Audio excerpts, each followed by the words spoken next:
Hello students, today is the class of 11th class. I am going to teach you the last part of the first lesson, which name is The Portrait of a Lady. It is composed by, written by Khushwant Singh. I have taught you 9 paragraphs and now I am going to begin from 10th paragraph. In the evening a change came over her. मैंने 5 साल के बाद विदेश से पढ़ाई करके जब खुशवंत सिंह वापस आए, इनकी मुलाकात हुई, उस शाम को इनकी दादी माँ में परिवर्तन आया, कुछ चेंज आया. She did not pray. उस रात को उन्होंने प्रार्थना नहीं किया. She collected the woman of the neighbourhood, got an old drum and started to sing. For several hours she thumped. Thumped means बजाना, ढोलक बजाना. The sagging skins of the dilapidated drum and sang of the homecoming of warriors. We had to persuade her to stop to avoid overstraining. Overstraining मतलब जरूरत से ज़्यादा जोर देना. That was the first time since I had known her that she did not pray. अर्थात कहने का मतलब ये हुआ, उसी शाम जब ये विदेश से पढ़ाई करके वापस आए थे, उन्होंने खुशवंत सिंह ने और उनके परिवार ने अपने उस घर की वृद्ध महिला में, इनकी दादी में कुछ परिवर्तन देखा.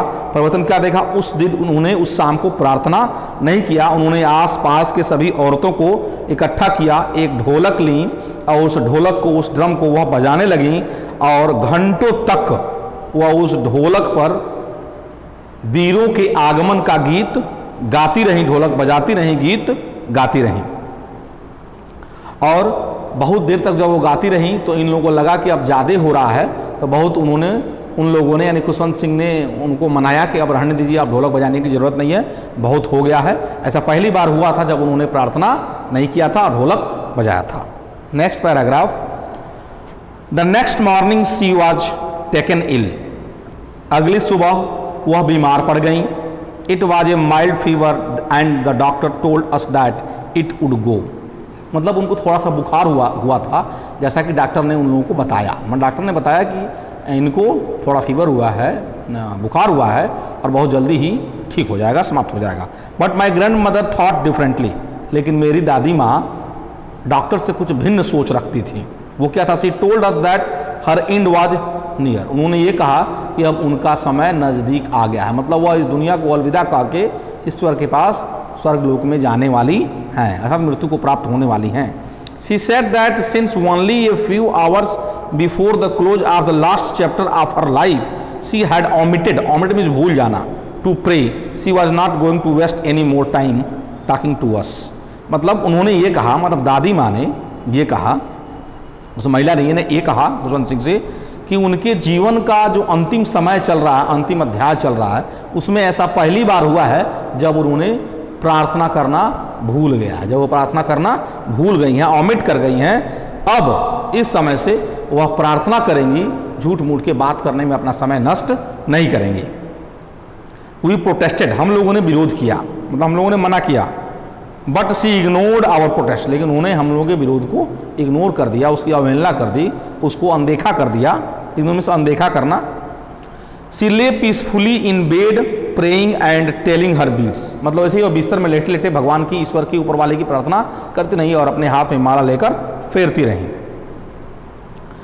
Even before we could suspect. इससे पहले कि हम लोगों को संदेह हो पाता, her lips stopped moving and the rosary fell from her lifeless fingers. इससे पहले कि हम लोगों को संदेह हो पाता, उनका जो होठ प्रार्थना में चल रहा था वह रुक गया और उनके हाथ में जो माला वह फेर रही थी, वह उंगलियां अब निर्जीव हो चुकी थी और वह माला वहीं पर गिर गया. ए peaceful parlour spread on her face. मतलब उनके चेहरे पर एक पीलापन छा गया, चेहरा उनका मुरझा गया. We knew that she was dead. और हम लोग समझ गए कि वह मृत्यु को प्राप्त कर चुकी हैं. We lifted her off the bed and as is customary. मतलब रीति रिवाज के मुताबिक हम लोग बिस्तर से उनको उठाकर जहां रखना था वहां रख के laid her on the ground, और उनको जमीन पर लिटा दिया, and covered her with red shroud, shroud भी होता है कफन, और लाल कफन से उनको ढक दिया, उनके डेड बॉडी को ढक दिया, कवर कर दिया। After few hours of morning we left her alone to make arrangements for her funeral. Funeral मतलब होता है अंत्येष्टि क्रिया, मतलब जब कोई व्यक्ति मृत्यु को प्राप्त कर जाता है और मृत्यु को प्राप्त करने के पश्चात उनको जो दाह संस्कार किया जाता है, इस प्रक्रिया में जो भी प्रक्रिया होता है, जो भी व्यवस्थाएं होती हैं, उसको हम बोलते हैं फ्यूनरल, अंत्येष्टि क्रिया, अंत्येष्टि क्रिया। अर्थात कहने का मतलब इन लोगों को अंत्येष्टि क्रिया की तैयारी करनी थी, और अंत्येष्टि क्रिया करने के लिए इन लोगों ने, मतलब खुशवंत सिंह ने, उनके माता पिता ने इनको डेड बॉडी को घर में ही कुछ देर के लिए, कुछ घंटों के लिए छोड़ दिया और अंत्येष्टि क्रिया की व्यवस्था में लग गए। In the evening we went to her room, और शाम के समय हम लोग उनके कमरे में गए, with a crude stretcher to take her to be cremated, मतलब जिस पे डेड बॉडी को लिटाया जाता है उसको यहाँ लिखा गया है क्रूड स्ट्रेचर, मतलब क्या होते हैं, सैया पर उनको लिटाया गया और उस पर उनको रख कर वो लोग ले जाने की तैयारी करने लगे। द सन वॉज सेटिंग, सूर्य अब डूब रहा था, and had lit her room and verandah with blaze, blaze में होता चमक ऑफ गोल्डन लाइट, मतलब अभी भी उनका वरांदा जो था, उनका कमरा और वरांदा वह चमक रहा था।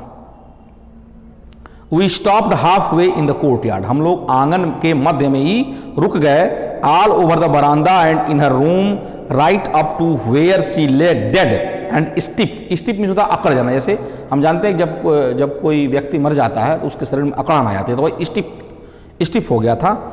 wrapped in red shroud, thousands of sparrows sat scattered on the floor, scattered में छितराया हुआ, फैला हुआ, मतलब जहां उनका डेड बॉडी रखा हुआ था, जो लाल कफन से ढका गया था और वो बॉडी जो अकड़ के रखा गया था, वो बॉडी अकड़ गई थी, उनके चारों तरफ जिन पक्षियों को यह रोटियां खिलाती थी, अनाज खिलाती थी, दाना खिलाती थी, वो पक्षियां इनके डेड बॉडी के चारों तरफ फैल कर बैठे हुए थे।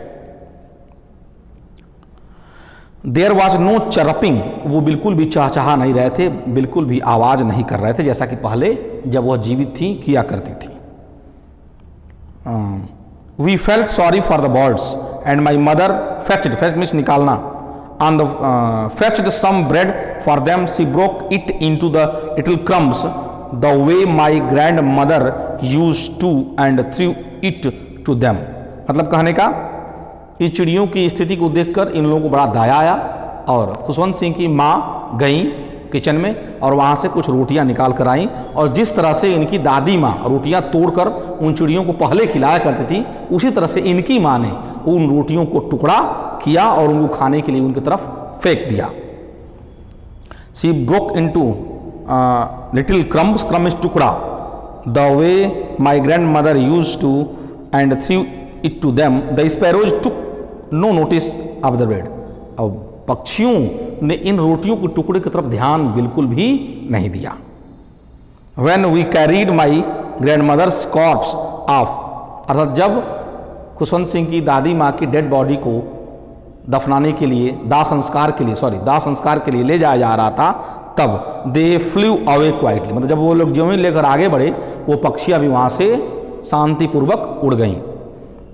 Next morning the sweeper swept the bread crumbs into the dustbin, और अगले सुबह वो जो रोटियों के टुकड़े जमीन पर पड़े हुए थे घर में, अगले दिन सुबह सफाई कर्मी आए, साफ सफाई किया और रोटियों के टुकड़ों को इकट्ठा करके डस्टबिन में डाल दिया। एंड ये आपको कहानी का यहाँ पर अंत हो गया। यह एक वृद्ध महिला की कहानी है जिसके प्रति उसका नाती बड़ा ही बचपन से जुड़ा हुआ था। आज के लिए समाप्त हुआ ये चैप्टर। अब अगला चैप्टर मैं आपको नेक्स्ट वीडियो में बनाऊंगा। Thank you very much.